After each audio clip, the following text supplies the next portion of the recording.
Welcome to the Pindown, your Detroit Pistons podcast. I'm your host, Wes Davenport from Motor City Hoop and Detroit Bad Boys. And I'm Blake Silverman, writer for Detroit Bad Boys, covering everything from the Pistons to the NBA draft and the Motor City Cruise. Blake, all right, I thought when we got in with the stream here that you got a haircut or something. I mean, you're looking sharp. What's in the hair right now? What's the style? What are you doing with it? Because it's looking good. Oh man, just a long work day. Had to get myself together a little bit before we hopped on the stream, and you know it's the weather's getting warm out. I try to keep it a little shorter just so it's more manageable. But no haircut since the last time I saw you. But yeah, maybe I'm doing something a little different today. I don't know. I mean, for the listeners at home, if you guys, you're not watching, you can't see, but Blake, he's got some mousse in there or something. It's looking sharp. I'm over here in a collared shirt because I didn't get to change after work. This is probably the most dapper we've been on a recording of the podcast, and I just think that deserves a shout out. Hey, definitely. The season's officially over, and the hot topic now is front office, league executives. So I guess got to do the part as well, and also dressing up just to, celebrate the end of a horrible season. Yeah, I know we got one comment asking what we did to celebrate the end of the bad year. This is it. We got on a podcast and got all dressed up to look good for half of the listeners that show up at the stream. I had one other thing I wanted to ask you before we got started talking about the president of basketball operations search, the end of the season, off season, all that stuff. I want to vent for a second because I this morning I went outside and I looked at the side of my house, and the gutter, not the gutter, sorry, the downspout from the gutter ripped off from the side of the house, pulled some vinyl siding along with it. I have no idea how this happened. And it feels like this kind of stuff just happens all the time. I know you own a home. What's the most recent, just random out of the blue, oh gosh, I have to fix that now thing that has happened to you? That's what I'm thinking about.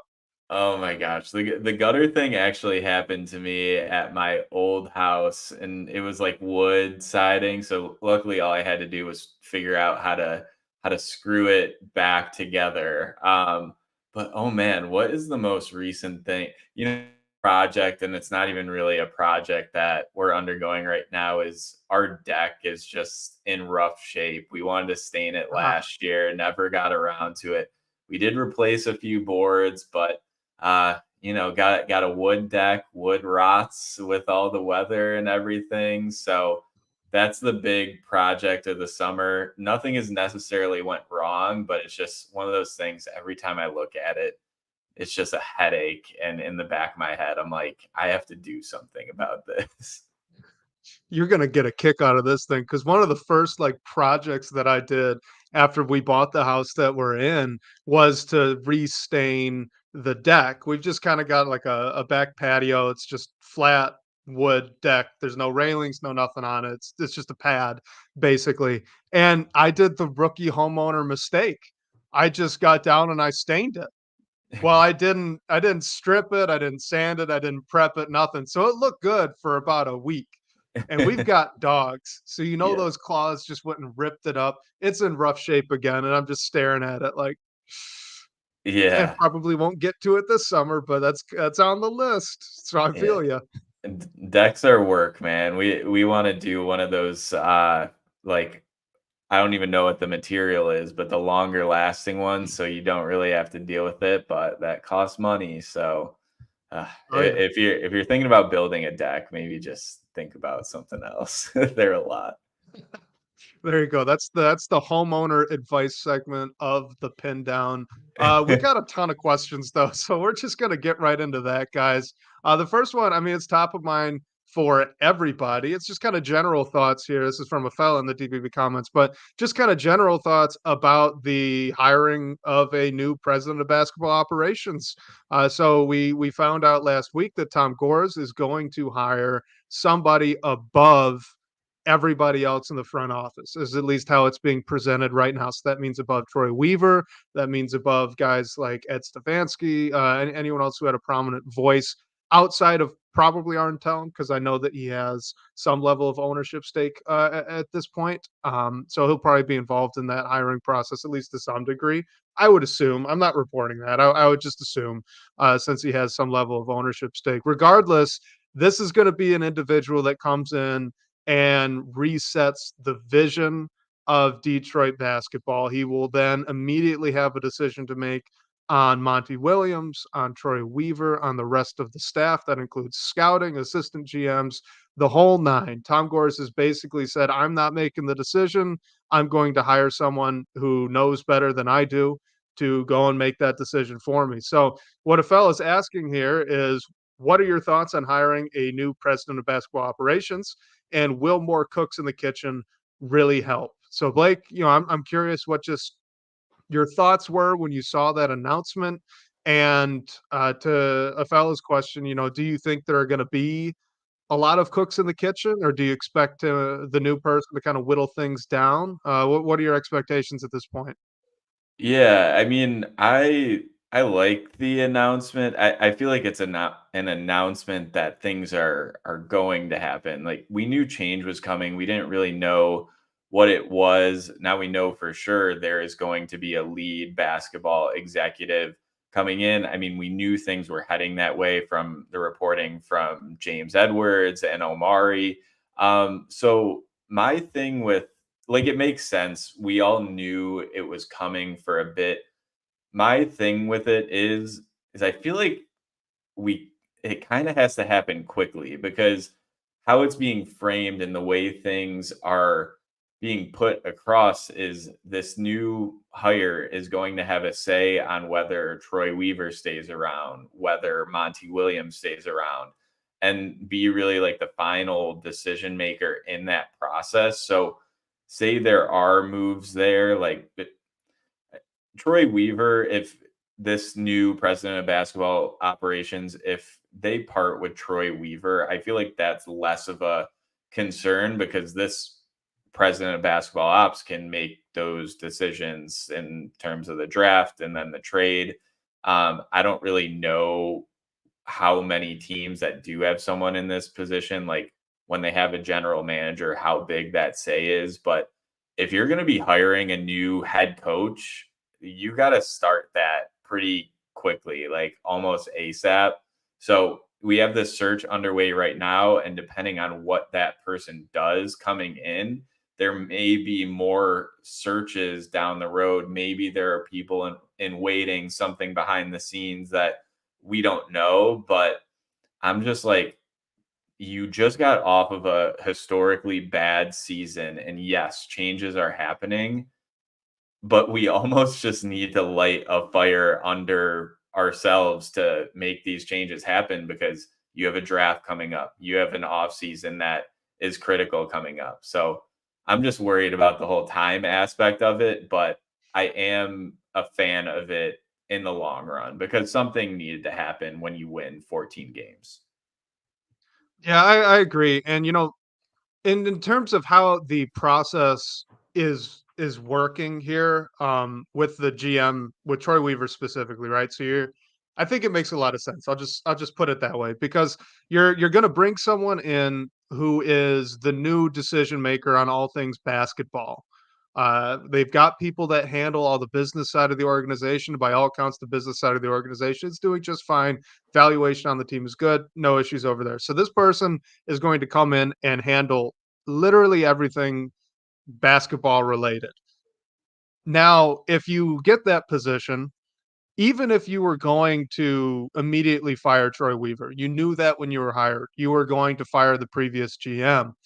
You still get a chance now to do an exit interview, or at least do an interview, maybe not acting, but exploring the possibility of this person staying around. And in that kind of interview, you're going to get access to scouting information, just free agency stuff, internal information that you wouldn't have gotten otherwise. It kind of lets this individual, whoever they hire, kind of go through interviews up and down the organization, get a feel for where things are at from people that are already in it right now.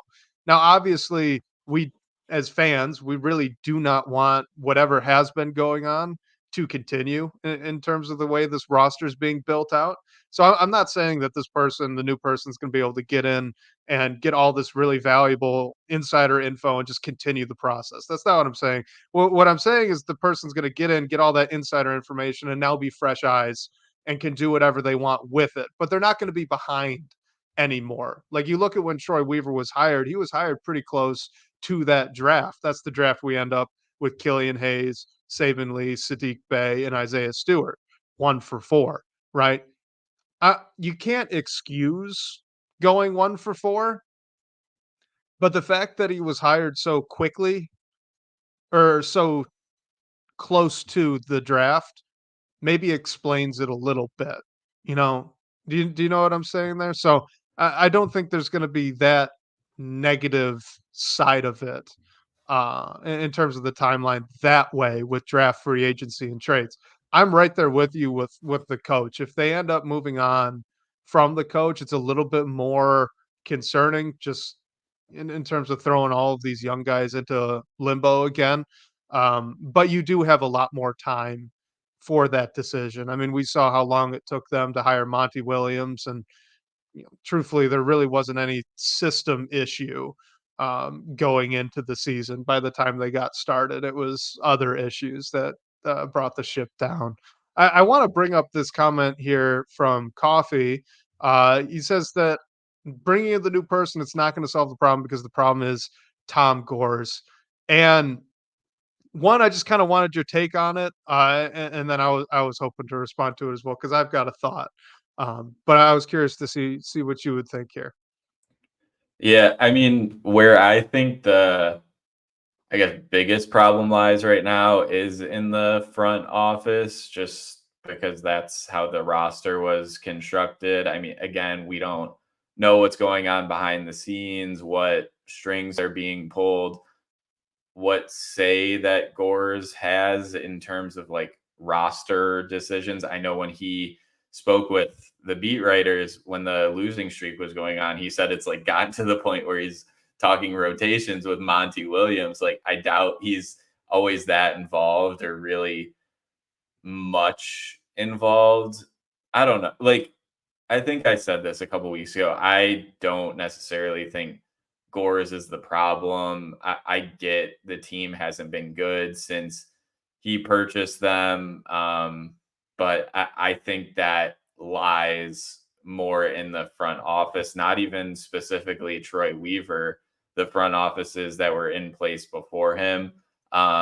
So, and I don't think like owners really just sell teams because they do bad. Like, there are plenty of other issues why owners sell teams, whether it's because it's a business decision for them or like issues that like we saw in Phoenix last year.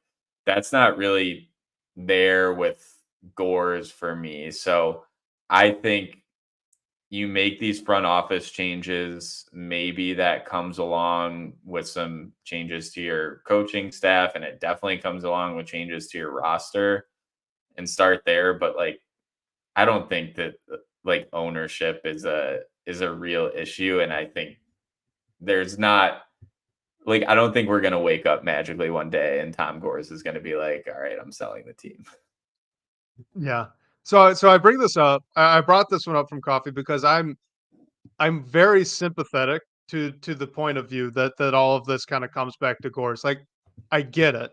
And I think it's a little complicated because if you zoom back out and you just look at what Tom Gores has done as an owner of the Pistons, you really can't ask for all that much more, right? He's not involved on personnel decisions. The only trade or movement that we know of for sure that he nixed was a trade of Andre Drummond to the Sacramento Kings on draft night way back when with Stan Van Gundy. That is to date the only thing that we know he had direct influence in, rejecting it and not allowing that to happen. So he doesn't really meddle in personnel decisions. He lets the people that he hire go do what he hired them to do. That's good. You don't want a meddling GM. He's very hands off. I mean, people point out as a negative thing that he's not courtside at all the games. And okay, sure, maybe he'd feel more like a fan if he was courtside at all the games. But again, if we're going to have one or the other, it's almost better to just have the non-interested owner. The owner that just is going to hire someone and let them do their job up and down the organization, because owners aren't basketball geniuses. They bought the team because they want to make money and they like the NBA. And that's about the extent of it. Okay. The problem here, and what kind of makes this complex, is even given all of that, Tom Gores has hired all of the decision makers in the past. So the challenging part is that, has his actions as a owner been generally good and acceptable in terms of the things you definitely don't want to see an owner doing? Yes, absolutely. But he also really hasn't hired historically great people to do the jobs, at least in hindsight. In the moment, many of them made a lot of sense. Like, I don't want to disparage Troy Weaver directly, or Stan Van Gundy, or even Monty Williams or Dwayne Casey, any of these guys. These are all better basketball minds than me. Okay. But in hindsight, they were probably the wrong fit at the wrong time. So now we as fans, we're left to sit here and go, well, he doesn't do the things that bad owners do, but he also hasn't hired amazing people for these jobs, and we have to trust him to hire him another one, and this one's going to be better. So, like, I get it. I'm really sympathetic to what Coffee's saying. At the end of the day, though, I think you're right. It comes down to the roster decisions that have been made. It comes down to, at least most recently, a disconnect in vision between the GM, the coach, and other voices within the organization. All of these things are much bigger issues than the ownership. And me, I would much rather have the owner that they do and let him continue to take stabs at hiring someone good, than to risk moving on and getting someone much worse that's much more involved actively in these processes, because the downside of that is a lot. I mean, they just set a franchise record. So I can't say it's worse than what we've seen, but it's a little uglier. You know what I mean? Yeah, and I actually have a question on how you bring up, I guess, the hires that Gores has made. I feel like, I mean, I'm only going back maybe like 5, 6 years, like let's say since the Stan Van era. Other than Troy Weaver, like, is it time that we, the organization, Gores, takes a shot on a candidate that isn't as proven, but is like that up and comer? Because I mean, Stan Van, Casey, going to get Monty Williams, Troy Weaver wasn't necessarily proven, but he did was a huge part of that Oklahoma City team. I think it's a little bit different of a debate whether you want that person leading your front office or as like giving them a shot at head coach. But I feel like that's maybe been the pattern. So I'm wondering if you think Gore should change his frame of thinking in terms of who he hires. Well, I don't have an answer to that one. I think it's Yeah. really interesting, right? Because you are absolutely spot on. You go back and you look at the hires at Stan Van Gundy. It's Ed Stefanski, who was a former GM. Arn Tellem, who was a very, very highly respected agent, ran a big agency and all of that. Arn Tellem is incredibly respected around the league. Monty Williams, Dwayne Casey. The only outlier is Troy Weaver, who was very unproven at the time. And if you look at what they did, I mean, it's at least reasonable to assume that while Weaver was the final decision maker, there sure were a lot of voices in the room, right? I think that that's fair to say, and you can take from that whatever you want. So will they revert back to going for someone a little more proven? Will they dip back into the well and maybe adjust their strategy with it this time? I don't know. It's going to be really interesting to follow. And on that note, let's get to this question here from KCP for three, and it's through. It says, "What are your thoughts on each of the rumored candidates for the president of basketball operations so far?" And what we've got, this is from both James Edwards and Omari Sankofa at the Free Press. We had John Horst, who's currently Milwaukee's GM. John Hammond, who has some Pistons ties, Neil Oshley, who was the former Portland general manager, Bryson Graham, who's a little bit more in the Troy Weaver vein, like you had mentioned, current assistant GM at the Pelicans. And then Dwayne Casey, who we're all pretty familiar with at this point. So, what's your thoughts on that early list? I do want to say I know that on the Pistons Pulse, Omari mentioned that he got the sense the Pistons themselves were a little surprised by some of the names on this list, given they hadn't really discussed to the agency they had tapped to search for these candidates yet. So, I mean, all these names, let's take them with a grain of salt, is all I'm saying. But what are your thoughts with all of these? Yeah, when reading James Edwards' article, the one name, and I think it was the first name he listed that stuck out to me was John Horst. James said to like keep an eye on what's going on in Milwaukee, but I just thought that name made sense. He used to work for the Pistons.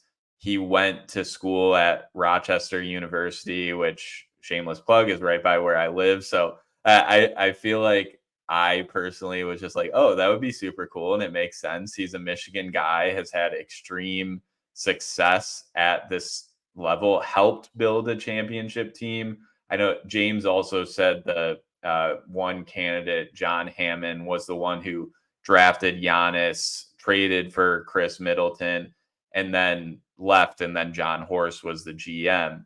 So I, the John Horst name stuck out to me. Neil Shea, he was fired in Portland for like toxic workplace allegations. I think that would be a risky move just based on where the organization is. I feel like this needs to be a home run hire. And the most, I guess, not controversial, but up for discussion name to me was Dwayne Casey because he's obviously the most familiar name, familiar face. We know he's been involved with scouting and what joined the front office after he stepped down as coach last year. So I think that's an interesting one. We know he hasn't always like he's been very involved in talent development no matter where he is. So it's an interesting one. I feel like that one would bring out the most discourse between the fan base. I think he could do a good job. It's just I don't know. And also, there's an element of it when talking about front office names. I think we talked about this maybe months ago. It's tough to determine who the right candidate for this is because you've mentioned Omari and James Edwards have mentioned like the team is tapping in a search form to bring a candidate list and help with the search process. We're not involved with that. We don't have this information, and I'm certainly not tapped in with as many like front office names as I'd like to be. A couple other ones that Omari mentioned. I think this was published today. It might have been yesterday. But he brings up Tayshaun Prince, who's currently with the Memphis Grizzlies front office. Shane Battier, who is not currently, excuse me, in the NBA, but was an executive with the Miami Heat.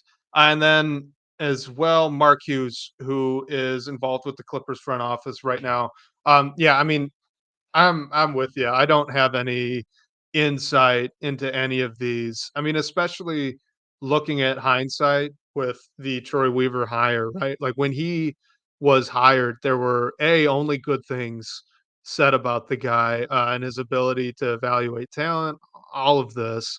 And I mean, who could have predicted that this was how it was going to go? I'm not aware of anybody. If anyone's got the receipts, feel free to send that over. I didn't see it. At least I don't remember it. So yeah, I feel very similar to how I felt last year with the coaching search. There are so many people that have influence on all of these front office decisions, and it's so hard without knowing any of these people personally to make a judgment as a fan from the outside looking in on who would be good, who would be poor at it. Jonathan Schwartz brings up Grant Hill. He's with USA Basketball, obviously. I mean, that could make a lot of sense. That would at least be fun. Tayshaun Prince would be fun. I think Dwayne Casey is a fun name in terms of guys that you know for certain that the owner trusts. I mean, Dwayne Casey's got to be up there pretty highly at this point. He was a very highly respected coach. He's still involved with the front office.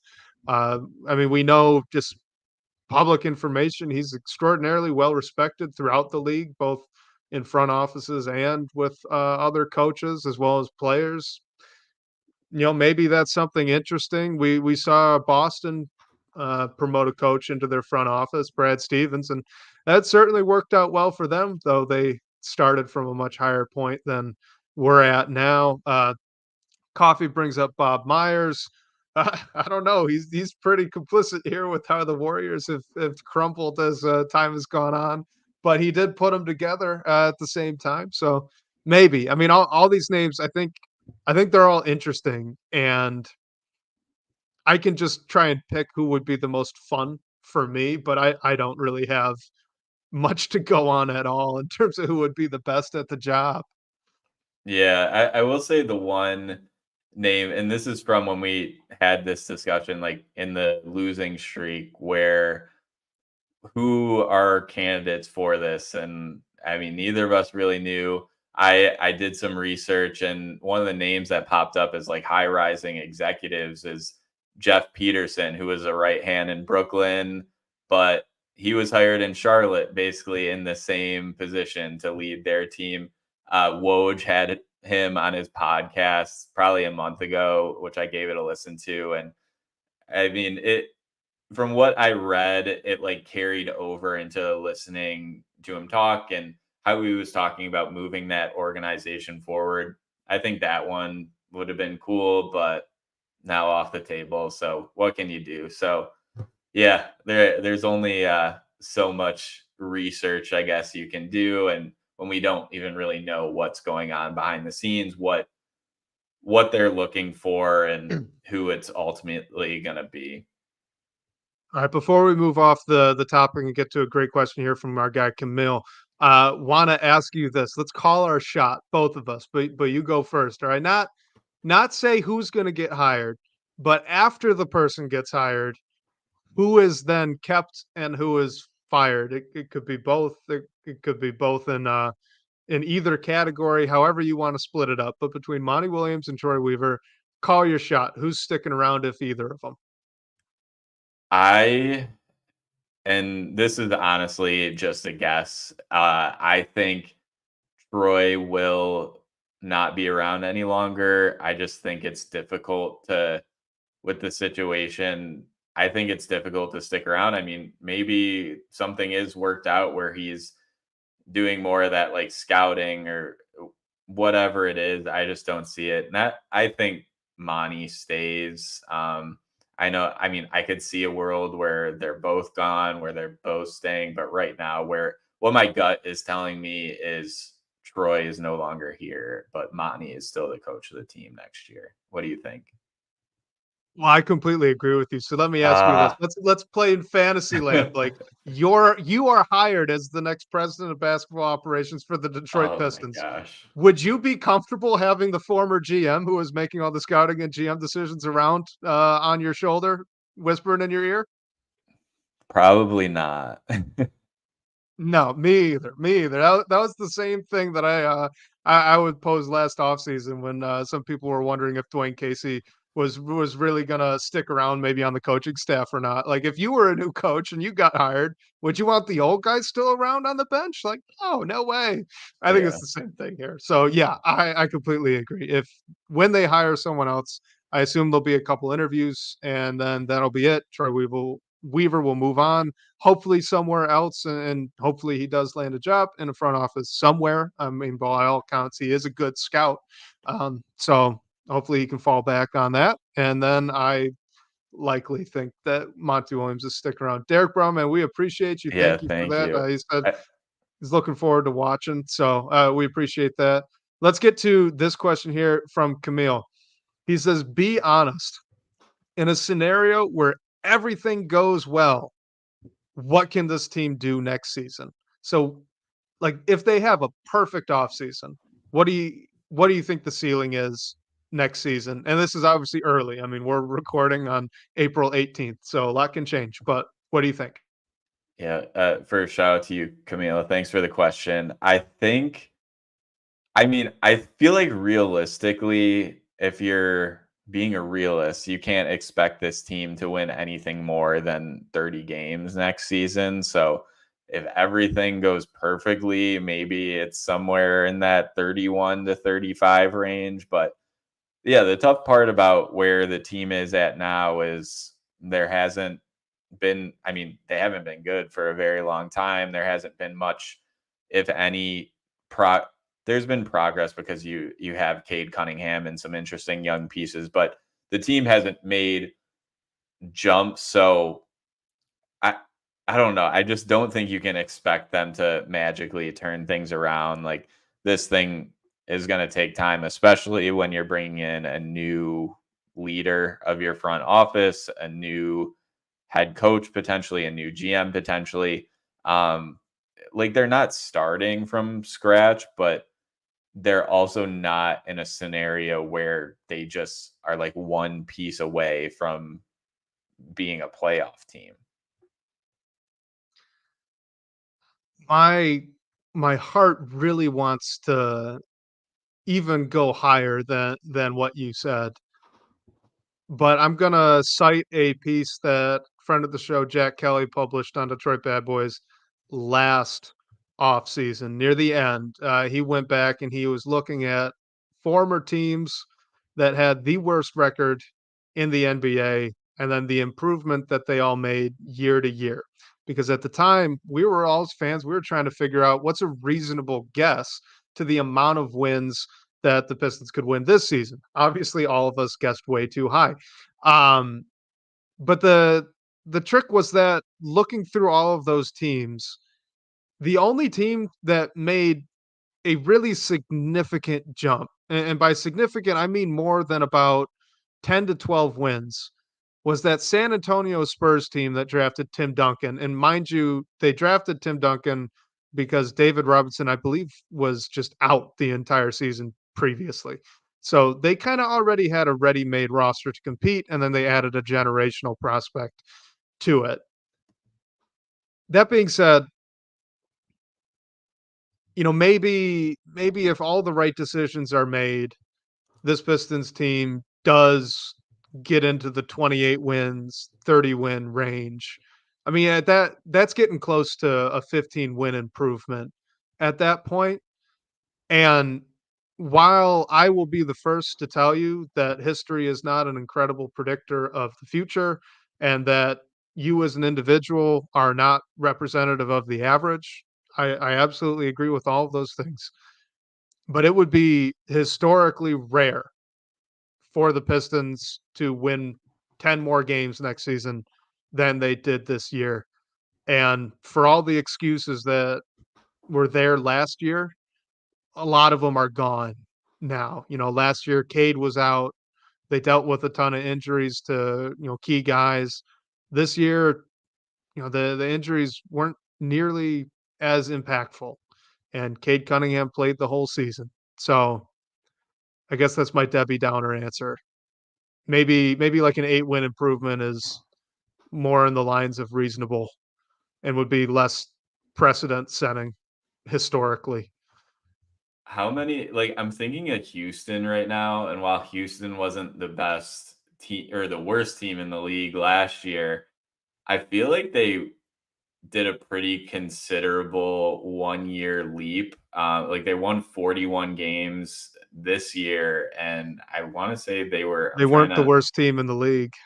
Yeah, exactly. So they won 22 games the year before. So that's almost like a 20 Yeah, game improvement. We all know how they use their cap space. I mean, they right. hired a new coach that is obviously doing a good job. So, um, yeah, I don't know if like an outcome like that is really on the table for the Pistons, but that's the one example that I can think of that is current. All right, let's get to this one here. This is from Derek Brown, and we also got the question from Gregory 1988 in the DBB comments. So Derek Brown's asking about Patrick Williams, and Gregory wants us to do the math here on what they would have to offer to pry away Patrick Williams from the Chicago Bulls if we assume they want to re-sign DeMar DeRozan. So let me ask you both of those. Do you have interest in Patrick Williams, adding him to this roster? And if so, what do you think the contract would be for them to kind of swipe him away out from under the Chicago Bulls' nose. Yeah, I guess this is like an interesting one because we don't really have like, I mean, I don't think second round picks is going to do it. I feel like you have to give up one of the young pieces and then maybe draft capital. Like I don't I don't think Sasser would do it. Like I feel like it's almost He in is a the free agent. Patrick Williams is. Yeah. Oh, Yeah. so he's not Restricted free agent. restricted Yeah. this year. So He we'd is have to throw restricted. a offer sheet at him. Right. Got it. Yeah, I remember, I think it was Zach Lowe last year talking about how the extension that Patrick Williams wanted, he heard was very high. Like probably something that he would never get. But I don't know. Do you think like something in the like 25 a year range? Like, is that right? Or am I just spitballing there? So looking on Spotrac, the Bulls are not in a great spot cap wise. I think with all of the cap holds, if I'm reading this right, they're already into the luxury tax, but they're well below the second apron. And they do hold bird rights for DeMar DeRozan. That's not going to prevent them from re-signing him, but you got to assume he's going to make quite a bit of money. DeRozan's cap hold right now in this offseason is about 43, and it looks like they are about 57 or so under the second apron where that tax bill goes up even higher. So all that's to say, I would bet it's somewhere above 25, maybe close to that 30 mark. I mean, Patrick Williams is not a guy that's produced at that level yet. This Yeah. is absolutely a bet on the future. This might be a situation where you're able to get a declining deal, maybe for 3 years with a player option at the end of that. Where we're kind of in the Laurie Markkinen structure, where it starts off fairly high, precipitates later on. Um, it's kind of a tough spot. I mean, they could definitely force the Bulls' hand here and offer him enough money to just take him away outright. The question is Patrick Williams a guy that you think would validate that kind of contract, Blake? Right. It like you said, and I mean, like YouTube user brings up here, it's definitely a risk for a guy who has had injury issues, for a guy who has had production issues as well. I'm with you that it's definitely, I mean, to be honest, even like giving Cade Cunningham a max deal is a bet for the future. Like we know what he is, but he hasn't, I guess, like really won at a certain level. Like it's not, so all rookie maxes are like that. I guess not saying that Patrick Williams would get anything close to a max. But yeah, if like you don't want to be in a situation where it's like 3 years from now and you're like, oh man, you're paying Patrick Williams 25 million a year and he's like that your seventh or eighth guy in the rotation, and you need to attach assets to offload that contract. The risk reward is very high on that one. I don't know if I would love it, but I would understand it, I guess. Yeah, I'm looking at his numbers this season, and they're very similar to what they were the year before. So that would be 10 points, about 4 rebounds, 1.5 assists, and just under 2 stocks per game with less than a turnover. Or sorry, 1.3 turnovers a night. So I mean, like that's solid production. It's just not incredibly high level production. He's still young. There's still a lot of ceiling there, I would say, for him. I mean, he's a very good athlete. There's a good amount of potential. Like, I don't hate the gamble. I'm just not totally convinced that it's going to pay off. Do you know what I mean? Like, the idea of Patrick Williams on this roster is pretty great. The idea of Patrick Williams is a great fit next to Asar Thompson, but is the reality of Patrick Williams gonna be a great fit next to Asar Thompson, right? Like, I don't know, it's a little bit more of a gamble. I'll give you the last word on Pat Will here before we move on. Yeah, the only other thing I have is like it also we don't really know what the Bulls plan is with him. Like maybe you throw a $25 million a year offer sheet at him and they're like, okay, like thanks for taking this off my back, or maybe they are prepared to give him that sort of deal. You don't really know, which makes another risk element of it. I'm not in love with it, but I guess I'd understand again. All right, so continuing the focus on the off season, at John Pete Schwartz on Twitter is asking about the Bobby Marks offseason preview video for the Detroit Pistons. He says, "I'm curious about your takes on the Bobby Marks Pistons offseason preview video." So, one, did you watch the video? I guess that's important for answering this question. But two, what were your takeaways and just your general thoughts on Bobby Marks's analysis? I did, yeah. The main points that stuck out to me, which I mean, it was very real. I think John in his comments said that it was very sobering. Bobby Marks just mentioned now that you're making a change in your front office, this thing can take a while. Like maybe their ideal person comes in and says, I can do this, or I think I can do this, but I'm going to need some time, like 3 years. And Wes, you mentioned it earlier, like there's not much time for excuses anymore, but that person just might need time to, I don't think they'll necessarily need to strip everything down to the studs, but the state of where this team is, you don't really have much draft capital like some of the other teams in your situation do. It's just the reality of it. Another big point that Bobby Marks made was, how are we going to use this cap space this year? I think this is a thing that we've been talking about. Are you going to use it to sign some veterans to come in and help right away, like the Houston approach? Or are you going to kick the can down the road like we did last season, which I don't think we're really in much of a position to do that.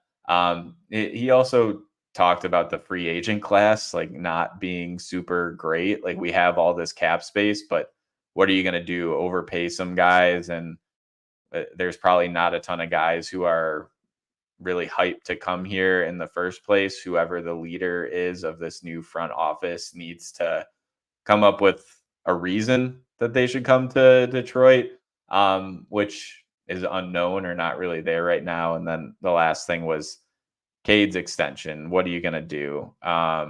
So, I mean, the biggest point to me was really just the reality that there's still some time here, which is tough after these past few seasons. But right now, depending on who this hire is, what their idea is, and if you are bringing in a new GM and a new head coach, and however much you're turning over the roster, it's going to take some time, unfortunately.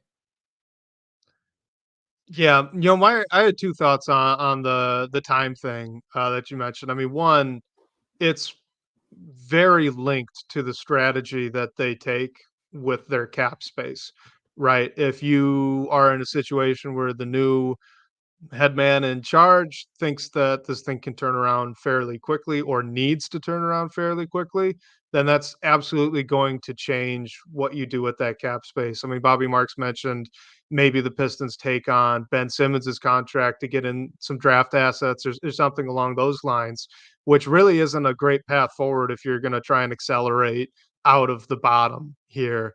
And all of that discussion of time frame is very much, in my opinion, constrained by Cade Cunningham. He is your best player. He's the only sure thing on your roster outside of Simone Fontecchio, who is a restricted free agent at this point.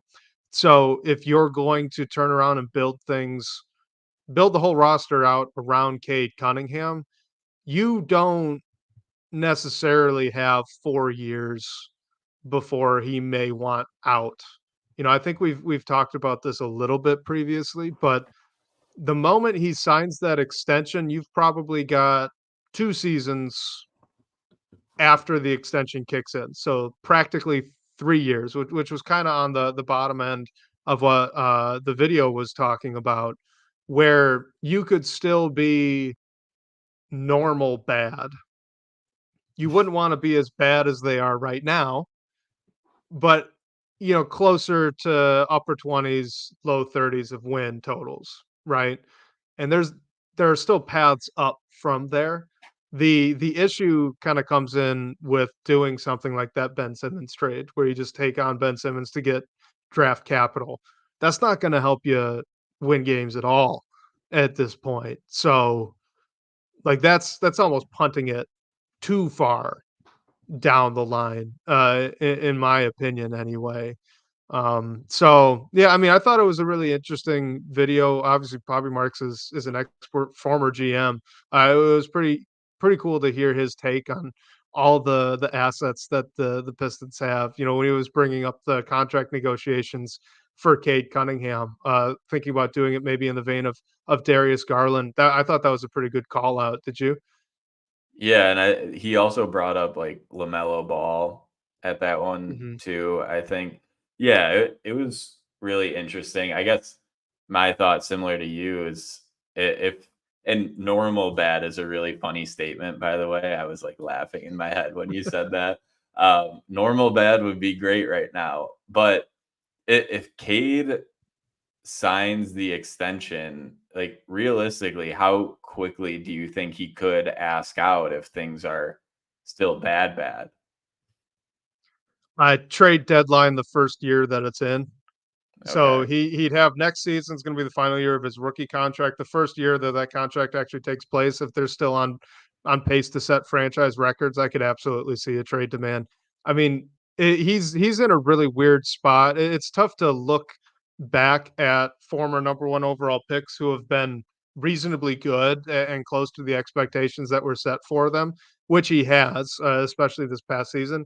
But to find those guys that weren't built around immediately, in the NBA. I mean, you could probably even expand that to top 3 picks as well, right? Like, when Charlotte got LaMelo Ball, they kinda changed their trajectory. Mhm. When, obviously Luka Doncic, right? The Mavericks immediately changed their trajectory. Guys that find that immediate statistical success and start to validate their draft position usually get kind of featured as a centerpiece. And when you look at this roster, it's really difficult to make the argument that Cade Cunningham has.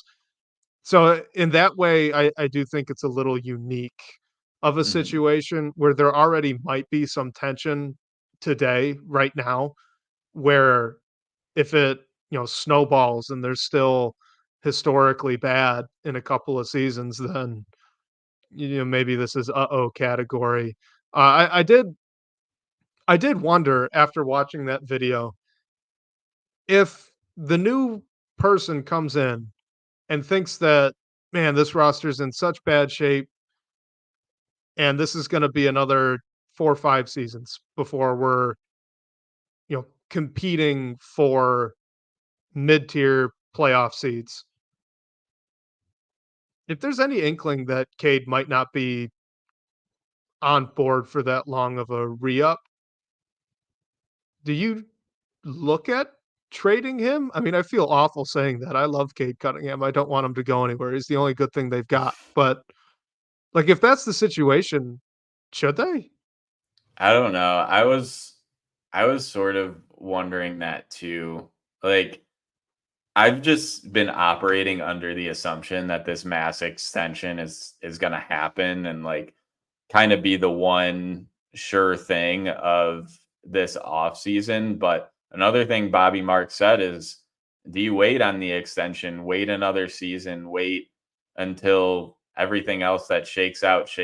And if that is the case, like, if this extension isn't signed, I think that's I don't want to say really telling because I'm still operating under assumptions, but I think it's more leads me to believe that people aren't on the same page and like Cade isn't totally on board, which I mean, I don't blame him. Like he had his first one of them was injured, but his first few seasons have he's barely won anything and he's looked great. So it it's I don't know. I feel like you have to commit to him long term, but I understand like it's a debate if you think there's no saving this thing and you might just want to like I don't even want to say like think about trading him now because I don't think it's going to happen, but it it's interesting nevertheless.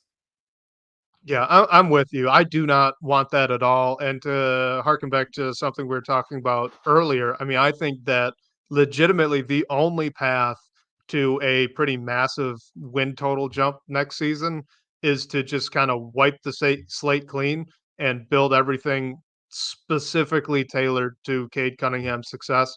I don't know Mhm. how, fantastic long term that would be. I don't love Cade as a heliocentric type guy, but Cade is a heliocentric type guy. I'm pretty confident with good pieces around could get you pretty far, at least in the regular season, and far being play-in, which is really far from where they're at. So we're running low a little bit on time. Let's try and jump through some of these more quickly. Let's get this one. This was an interesting one. This is from inoffensive username in the DBB comment section. It says, just convince me that Jalen Duren isn't just Andre Drummond all over again. Oh man, I don't know if I can, but Andre Drummond year two stats: 13.5 points per game, 13.2 rebounds per game, 1.6 blocks per game, and 1.2 steals. Jalen Duren: 13.8 points per game, 11.6 rebounds per game, zero point 0.8 blocks per game, and zero point 0.5 steals per game. I think like it's an interesting comparison because we've talked about it at length. We don't have to harp on it any longer. Yes, Jalen Duren is a great rebounder. He has a lot of work to do as a rim protector and a defender. Overall, same could have been said for Andre Drummond. He was obviously a better rim protector where at that point in their careers. And also, like, Andre didn't have a guy like Cade alongside him, which I think unlocks a lot of what Duren is doing, or at least like makes him, or not to pick on Jalen Duren, but playing with Cade makes any big man in that spot look better. So we are seeing a lot of parallels. Jalen Duren is obviously a much better free throw shooter than Andre Drummond ever was. Um, but yeah, you kind of can't help but draw comparisons to what they were, especially with like the things that we've been discussing on improvements that we'd like to see from Duren. All right, here's my pitch, Blake. I think Jalen Duren is more skilled than Andre Drummond was. Jalen Duren can handle the ball better than Andre Drummond could. Jalen Duren is a better passer than Andre Drummond was at this point in their career, and all of this extra skill and footwork and craft on offense comes at the expense of the defense and a little bit of the rebounding. Andre Drummond was a better rebounder at this Mhm. point, and so, yeah, I mean, Andre Drummond was at 2.8 stocks per game. Jalen Duren this season, 1.3, not good for a center. So while Duren is much more skilled, and I would definitely put that qualifier, much more skilled, can get his own offense. Andre Drummond was a fairly significant better defender even though he wasn't an incredible defender at the time. Let's stick on that front court discussion, though. This is from Team Raf. Says many are struggling to see the fit of Alex Sarr and Jalen Duren in the front court. I would be one of them for the record. But Same. he wants to know what they would think or what we would think about Alex Sarr and Isaiah Stewart in the front court. This is tough because I feel like the question here is, I guess, insinuating that Sar and Stewart would start alongside each other. My ideal situation would be, and Wes, I'm going to assume it might be yours too, is that Isaiah Stewart would be your backup five off the bench in this scenario. The thing is, like, Sar, he looks super skilled. He has work to do with his jump shot. He's shown flashes, like it should come along, and that's why he is considered like the top prospect on a lot of people's boards this year. But I think right out of the gate, like you shouldn't start them alongside each other. There's even a debate with Asar Thompson there, but especially if you're looping in Sar, Stewart, and Thompson on the floor at the same time. Um, so, I mean, Sar and Duran are both centers. Like, there's no way around it. If you bring Sar in, you have to have the conversation on what you're doing with Jalen Duran. But I think Stu gives you a bit more flexibility to move him to the bench. If you are going to still start him, figure out what you're going to do with an Asar Thompson, for example. But the ideal fit to me is like Stu being the backup five, which I think we've wanted for a while.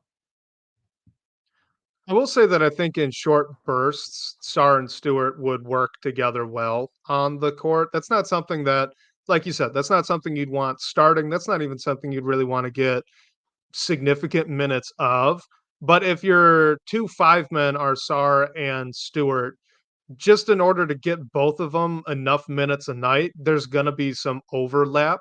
I think in that situation, I would prefer Isaiah Stewart to be playing the 4. I don't I know Sar's skilled, I don't really trust the handle yet. I do Bryce always brings up that he's a little more Evan Mobley, and I agree. More Evan Mobley, less Chet Holmgren, so he's not gonna be doing as much on his own, still gonna be very dependent on his guards, but he's gonna be a very good defender right out of the gates, and maybe he can shoot it just enough to be a floor spacer. That's a 5. That's very much a 5 to me. So I think for a few minutes a night, you could get away with that.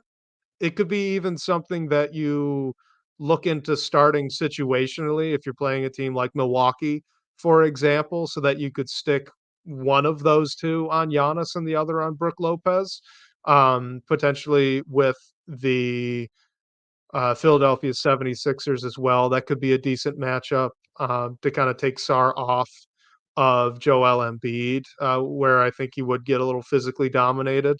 So yeah, I mean, if your three-man front court rotation is Sar, Asar, and Stu, I think it makes a lot of sense, and it would fit really well. Anything else to add quickly before we jump on to another one? No, you bring up matchup specific. I was going to say like Cleveland too, especially if you need a little more size or just more like defensive heavy lineup. So yeah, I like that. All right, let's jump to this one from Buzzard Beater. Wants to know what it might take to add Brandon Ingram from the New Orleans Pelicans in a trade. I would assume it'd be a lot. What do you got? Man, so yeah, he is essentially now on an expiring. He makes $36 million next season, and then he's a free agent. So yeah, it's an interesting one because what what do the Pelicans do? Like, can they, like, what direction are they heading? It might not take as much as you think, or it might take a heck of a lot more than you think. I think if you're gonna bring in Brandon Ingram, you you probably need to give up at least like one of Ivy or Duran, potentially both. I know they might even be more inclined towards Duran because I think Valanciunas is a free agent. So if they like him, and then I don't know if we need to attach draft assets like far down the road, and we have the cap space to take it on. So it makes sense. I think it's just this one's really dependent on what the Pelicans do. I mean, it doesn't look like they're going to make a playoff run by any means. So they're in a situation where they have decisions to make this offseason too. And Ingram might be the guy that they're more willing to part with, definitely than definitely than Zion, but maybe they're interested in or prioritizing like CJ McCollum or paying some of their younger guys. So I don't know. I have a wide range on this one. Where are you at? I think the challenging thing is just the lack of players that the Pistons have on the roster going into next season. So, like on the books right now, Isaiah Stewart, Cade Cunningham, Asar Thompson, Jaden Ivey, Jalen Duren, Quentin Grimes, Troy Brown, and Marcus Sasser. That's it. So if you're making a trade where you're giving up something, right, where you're gonna it's not just a straight salary dump because in the offseason they could just straight eat salary. Like you could pretty much send a second round pick to New Orleans if they just completely wanted to dump Brandon Ingram. You could do that. New Orleans wouldn't do that. You need to give them Hmm. something for it. So, of Isaiah Stewart, Asar Thompson, Jaden Ivey, Jalen Duren, Quentin Grimes, Troy Brown, and Marcus Sasser, what pairing can you really put together that would really entice them to give you Brandon Ingram, who is an all-star and a very good player, though he does have some injury concerns, and I think you mentioned he's near the end of his deal. It just kind of makes it tough, especially if you're not all that willing to part with, your Jaden Ivey or your Jalen Duren or even your Asar Thompson. I could imagine Quentin Grimes having some value, but he was hurt most of last season. It's probably a little deflated, at least a little bit. Marcus Sasser, I mean, former first round pick, so maybe there's something there that other teams are intrigued with and would value highly. I guess I could see guaranteeing Troy Brown's contract if someone just really wants to cut cap, but again, if they just want a salary dump, then the Pistons can facilitate that anyway without really sending anything out. So I just think they're in a difficult spot, and a lot of these trade discussions are going to rely on how attached the new president of basketball operations is to all young players not named Cade Cunningham and what that person's evaluation is of those guys. So, I mean, to answer the question directly, what would it take to add Brandon Ingram? Probably at a minimum, Jaden Ivey and a future pick. I would imagine it's probably more. It might be both Ivy and Duren or Ivy and Asar, plus that future pick. It would probably be a lot. I mean, Brandon Ingram's a very, very good player, all-star in the Western Conference. Like, yes, he gets hurt, but you'd take Brandon Ingram right now. He's a very good scorer, fits really well. Let's do one, maybe two more, depending on how quickly we go through this one. Could or should the Pistons aggressively pursue D'Angelo Russell in free agency? This is from @BasePistons on Twitter. What do you think, D'Lo as a fit for Detroit?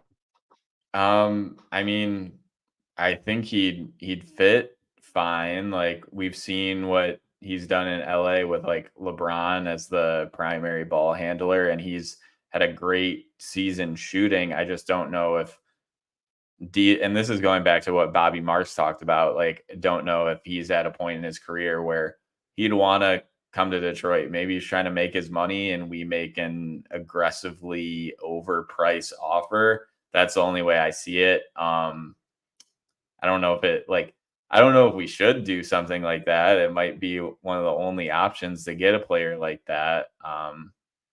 So yeah. Defensively, he's bad, right? He's not a Yeah. very good defender at all. But if you want to start him next to Cade Cunningham and just go all offense, like I get it. The guy can score. He's a very good shooter. And he's, like you said, he's already shown that he can play off ball quite a bit. He has done it a lot this season. He's also a good pick and roll ball handler, good catch and shoot guy, as we mentioned, and is, very, very skilled. He's also not all that old at this point. I'm going to look it up really quickly. This is bad podcasting, but um, I want to get his age. D'Angelo Russell is only 28 years 28. old, so he's still got a couple years before he hits 30. Like, I'm not saying there's more ceiling there, but you're not exactly anticipating a precipitous drop off of his play, right? So, I mean, yeah, as far as quick fixes go, I don't love it, but he can score, he can shoot. Offensively isn't a bad fit, though he is a little bit of a wild card in that way. I don't love it. I would get it if they wanted to go for it, but like you said, could you even convince him to show up? Last one. If the Warriors make Andrew Wiggins available and also obviously kind of give the Pistons a thing or two to get off that contract, would you make an offer and what would it be? This is from JMac 760 in the DBB comments, and we will probably end on this one.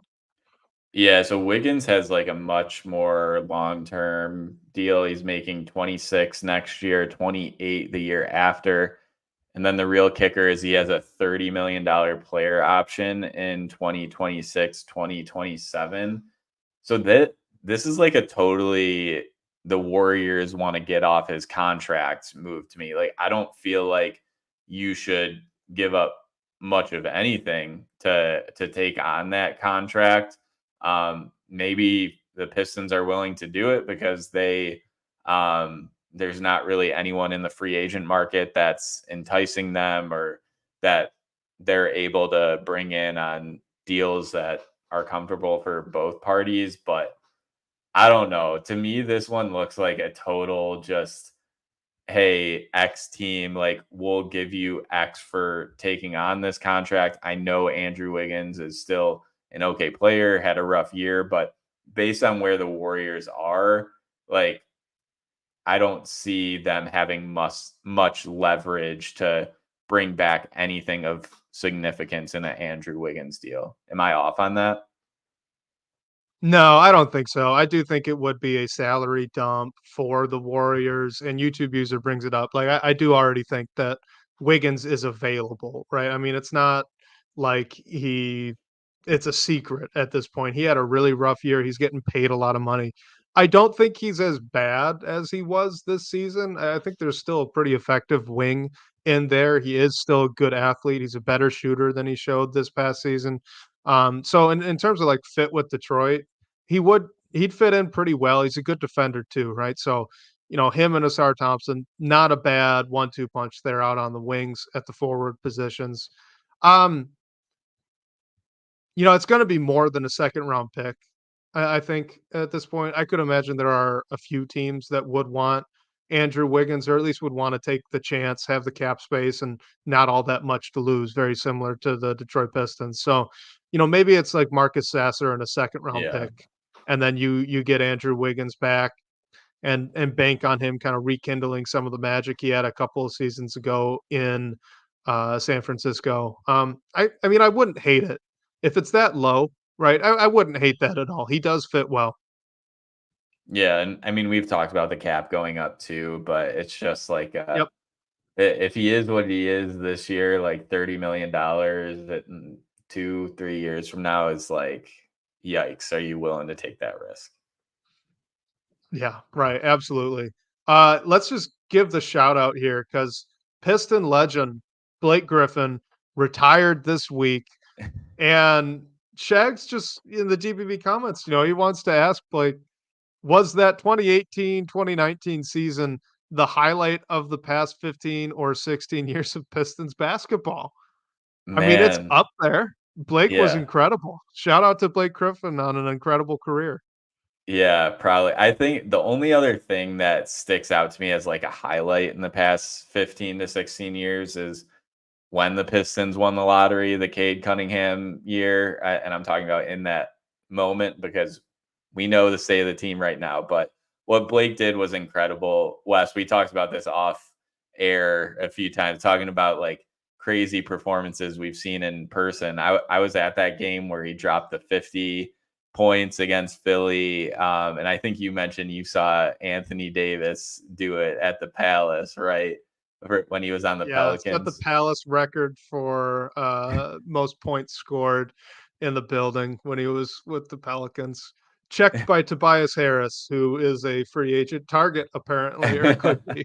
So, it's all full circle here on the Pindown. It really is, but no, what Blake did and how he like willed that team to the playoffs when his leg was pretty much taped together. Or he had like the mattress on his leg, like people like to say, is crazy. He put in, I mean, he gave the team a lot, really all he had. So shout out to him. I hope he enjoys his retirement. I think you're just biased because you and him have the same first name, Blake. I think you That just is like the true. idea of referring to someone, lifting the Pistons onto their shoulders and saying, "Yeah, Blake did that." That's what I think. Because I feel like you're overlooking that 44 win season where Reggie Jackson and Andre Drummond were just incredible in the pick and roll, and they then got swept by the Cavs. But that was a fun year. I mean, you had the Blazers fourth quarter comeback, that was insane. You had the KCP breakaway dunk on LeBron James in the playoffs, like, and the Palace was pumping. Like, that was a good year. That's a highlight. I don't know if that's like top of the top, but those are probably the only three highlights that I can think of out of the past 15 years. So Yeah. credit to Blake for putting one together. Yeah, hey, you're right. He made it really fun to be a Blake in the Metro Detroit area when he was around. So shout out to him for that. But I mean, what a career. Like the way he, I guess, retooled his game when he didn't have the, I mean, he was always athletic, but he didn't have like the, I guess, just like athletic power that he once did because of where his health was, is insane. So yeah, very happy for him. Great career, legend. I hope he gets into the Hall of Fame one day. He should, but I feel like that's a debate.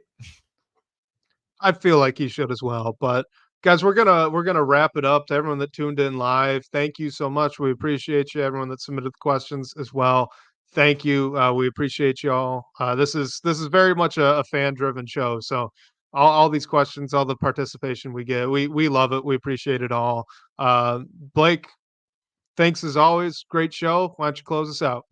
Yeah, thank you everyone, and be sure to like and subscribe to the Detroit Bad Boys YouTube, whether you're listening to us on whatever podcast platform really helps us push things along. So we truly appreciate it. And special thanks to Sean Corp, our managing editor over at Detroit Bad Boys, for supporting the show. And shout out to you guys again for all the great questions and talking points. We'll catch you next week, whether on your commute or live with us here on YouTube. We can't wait to talk Detroit basketball with you all.